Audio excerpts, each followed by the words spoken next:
എല്ലാവർക്കും നമസ്കാരം. നമുക്കറിയാം, ഇന്ന് നമ്മുടെ അങ്കണവാടി പ്രവർത്തനങ്ങൾ അത്രയും പോഷൻ ട്രാക്കർ എന്ന ആപ്ലിക്കേഷനെ പിൻപറ്റിയുള്ളതാണ്. ആയതുകൊണ്ട് തന്നെ പോഷൻ ട്രാക്കറിലേക്ക് വരുന്ന ഓരോ അപ്ഡേറ്റുകളും കൃത്യമായി യഥാസമയം മനസ്സിലാക്കിയാൽ മാത്രമാണ് തടസ്സം കൂടാതെയുള്ള സേവനങ്ങൾ നമുക്ക് ഉറപ്പാക്കാൻ സാധിക്കുകയുള്ളൂ.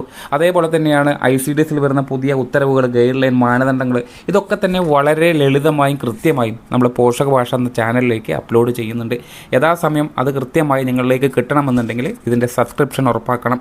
അതിന് സബ്സ്ക്രൈബ് ചെയ്യാത്ത നമ്മുടെ ടീച്ചേഴ്സ് ആരെങ്കിലും ഉണ്ടെങ്കിൽ ആ കാര്യങ്ങൾ പോഷക ഭാഷയിലൊന്ന് കയറി കഴിഞ്ഞാൽ, അല്ലെങ്കിൽ നമ്മൾ കൊടുത്തിട്ടുള്ള ലിങ്കിലൊന്ന് ക്ലിക്ക് ചെയ്ത് കഴിഞ്ഞാൽ നമ്മളിവിടുന്ന് അപ്ലോഡ് ചെയ്യുന്ന ഓരോ സെഷനുകളും നിങ്ങളുടെ നോട്ടിഫിക്കേഷൻ ബാറിലേക്ക് എത്തും. ഒപ്പം തന്നെ ഈ ലിങ്കുകൾ നമ്മൾ പോഷക ഭാഷ എന്ന വാട്സപ്പ് ചാനലിലൂടെ അതാത് സമയം തന്നെ ഷെയർ ചെയ്യുന്നുണ്ട്.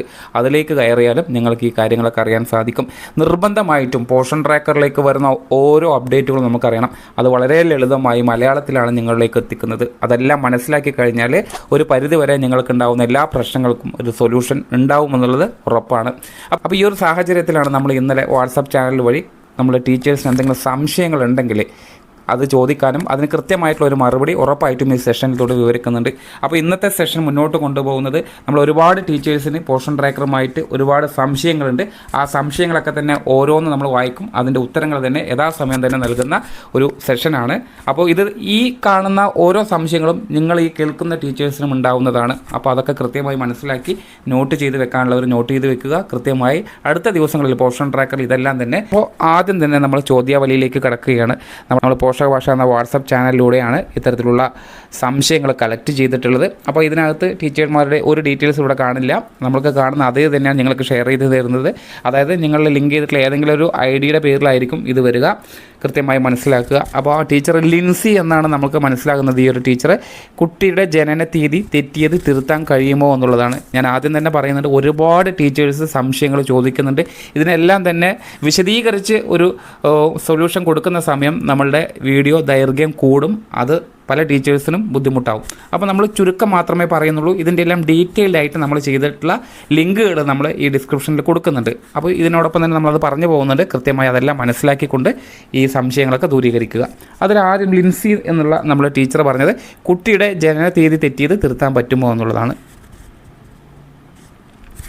നമുക്കറിയാം, നമ്മളെ പോഷൻ ട്രാക്കറിനകത്ത് തിരുത്താൻ കഴിയാത്ത ഒരുപാട് എൻട്രികളുണ്ട്. അതിലൊന്നാണ് കുട്ടിയുടെ ജനന തീയതി അഥവാ ഡേറ്റ് ഓഫ് ബർത്ത്. ഒരിക്കൽ എൻട്രി ചെയ്ത് കഴിഞ്ഞാൽ പിന്നീട് തിരുത്താൻ കഴിയില്ല എന്നുള്ളത് തിരിച്ചറിയുക. കാരണം നമുക്കറിയാം, ഒരു കുട്ടിയുടെ ജനന തീയതി പറയുന്നത് ഒന്ന് തന്നെയാണ്. അത് നമുക്ക് മാറ്റങ്ങളില്ല. അപ്പോൾ നമ്മൾ ഒരു കുട്ടിയുടെ ജനന തീയതി ആധികാരികമായി എൻട്രി ചെയ്യുന്ന സമയം ആധികാരികമായിട്ടുള്ള ഡാറ്റയുടെ അടിസ്ഥാനത്തിലായിരിക്കണം എന്നുള്ളതാണ്. ഒന്നില്ലെങ്കിൽ ജനന സർട്ടിഫിക്കറ്റ്, അല്ലെങ്കിൽ ജനിച്ച ഉടനെ തന്നെയാണ് നമ്മൾ മാർക്ക് ചെയ്യുന്നതെങ്കിൽ ആ ഹോസ്പിറ്റലിൽ നിന്ന് കിട്ടുന്ന വിവരം കൃത്യമാണ് എന്നുള്ളത് പരിശോധിച്ചതിൻ്റെ അടിസ്ഥാനത്തിൽ മാത്രം രേഖപ്പെടുത്തുക. ജനിച്ച അന്ന് തന്നെ നമുക്ക് ഒരു കുട്ടിയെ രജിസ്റ്റർ ചെയ്യണമെന്നില്ല. കുറച്ച് ദിവസങ്ങൾക്ക് ശേഷം രജിസ്റ്റർ ചെയ്ത് കഴിഞ്ഞാലും നമുക്ക് യഥാർത്ഥമായിട്ടുള്ള ഡേറ്റ് ഓഫ് ബർത്ത് കിട്ടിയതിന് ശേഷം മാത്രം ഈ രജിസ്ട്രേഷൻ പ്രോസസ്സ് പൂർത്തിയാക്കുക എന്നുള്ളതാണ്. അഥവാ തെറ്റി ഇനി നമുക്കത് തിരുത്താൻ കഴിയില്ല എന്നുണ്ടെങ്കിൽ നിങ്ങളത് സൂപ്പർവൈസറെ അറിയിക്കണം. ഒപ്പം തന്നെ സൂപ്പർവൈസർ അത് പരിശോധിച്ച് അതിൻ്റെ യഥാർത്ഥമായിട്ടുള്ള ഡേറ്റ് ഓഫ് ബർത്ത് എന്താണെന്ന് തിരിച്ചറിഞ്ഞതിന് ശേഷം അത് ഡിലീറ്റ് ചെയ്യാനുള്ള ഓപ്ഷൻ ബ്ലോക്ക് സ്റ്റാഫുമായിട്ട് ബന്ധപ്പെട്ട് കഴിഞ്ഞാൽ ആ പ്രൊഫൈൽ തന്നെ ഡിലീറ്റ് ആവും. അപ്പോൾ നിങ്ങൾ ആദ്യം മുതൽ ആ കുട്ടിയെ രജിസ്റ്റർ ചെയ്യുന്ന സമയം കുട്ടിയുടെ FRS, അതായത് കുട്ടിയുടെ അമ്മയുടെ അച്ഛൻ്റെയോ രക്ഷിതാവിൻ്റെയോ FRS KVCയും ആദ്യം മുതൽ എടുക്കേണ്ടതായിട്ടുണ്ട്.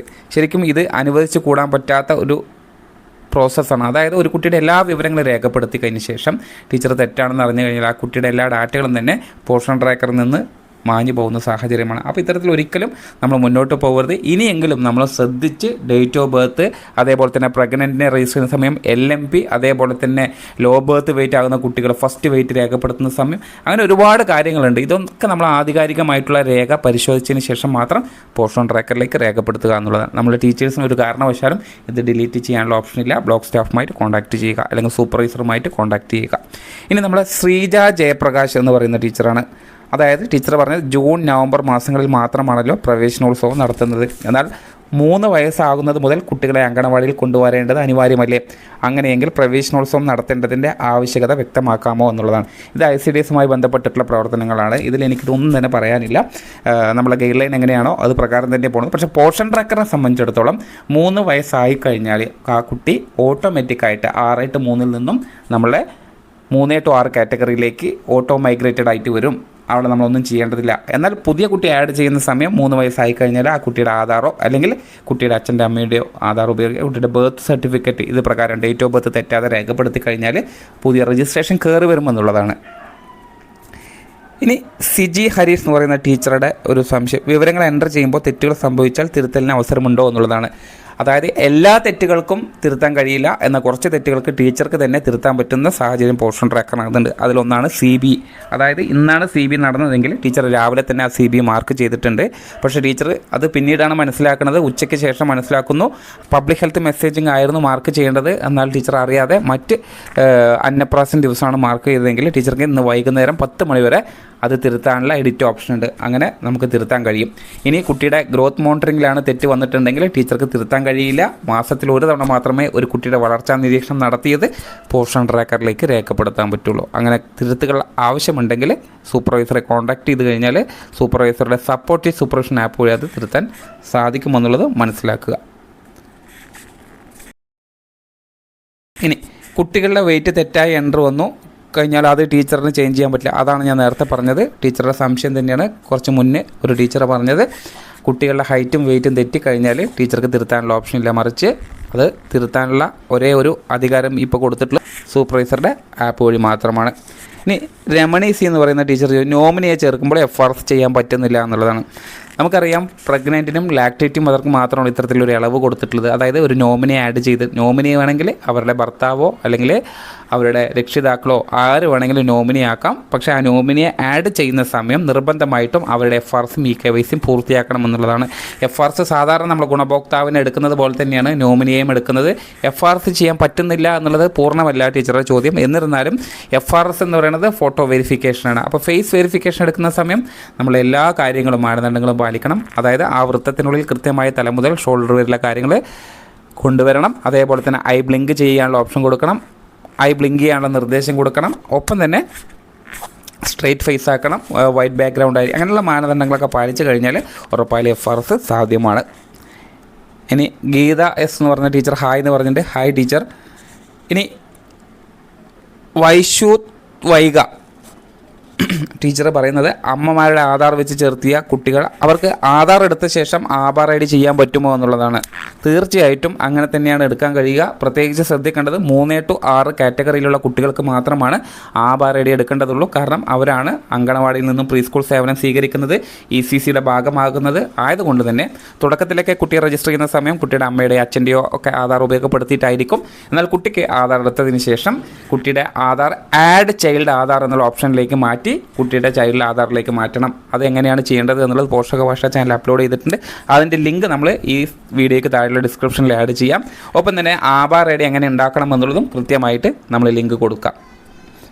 അടുത്തത് സൂറാബി എന്ന് പറയുന്ന ഒരു ടീച്ചർ, എനിക്ക് ബെനിഫിഷ്യറികളുടെ ഫേസ് എടുക്കാൻ പറ്റുന്നില്ല, 11 പ്രഗ്നൻറ്റും 3 ആളുടെ ഫേസ് എടുക്കാൻ കഴിയുന്നത് ഒരുപാട് പെൻഡിങ് ആണ്. ടീച്ചർ ഇത്തരത്തിൽ പെൻഡിങ് വെച്ച് കഴിഞ്ഞാൽ പ്രത്യേകിച്ച് പ്രഗ്നൻ്റ് ആകുമ്പോൾ PMMBY ഉൾപ്പെടെയുള്ള സേവനങ്ങൾ മുടങ്ങാൻ സാധ്യതയുണ്ട്. എത്രയും പെട്ടെന്ന് അത് പൂർത്തിയാക്കുക. ഇപ്പോൾ FRSനൊന്നും തടസ്സം തന്നെ ഇല്ല. അടുത്ത ടീച്ചർ, എൻ്റെ ഏരിയയിൽ നിന്നും ഒരു PM വേറെ സ്ഥലത്തേക്ക് മാറിപ്പോയി അവിടെ രജിസ്റ്റർ ചെയ്തു.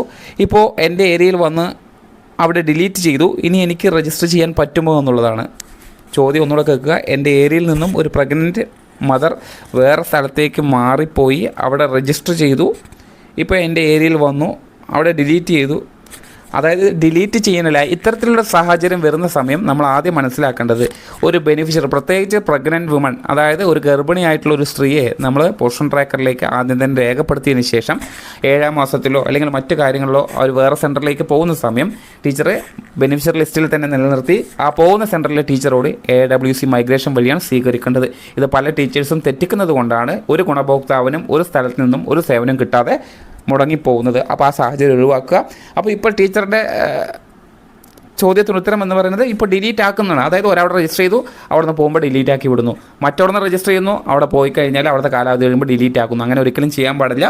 അങ്ങനെ ഇനി ടീച്ചർ സെൻറ്ററിലേക്ക് വരണമെന്നുണ്ടെങ്കിൽ വേറെ ഏത് സെൻറ്ററിൽ രജിസ്റ്റേർഡ് അല്ല എന്ന് ഉറപ്പാക്കിയിട്ടുണ്ടെങ്കിൽ നിങ്ങൾ പുതിയ രജിസ്ട്രേഷൻ ചെയ്യുക, അല്ലെങ്കിൽ AWC മൈഗ്രേഷനാണ് നിങ്ങൾ സ്വീകരിക്കേണ്ടത്. പോഷൻ ട്രാക്കറിൽ ECC ചെയ്യാൻ പറ്റുന്നില്ല എന്നുള്ളതാണ് പ്രഭാഞ്ചി എന്ന് പറയുന്ന ഒരു ടീച്ചർ പറയുന്നത്.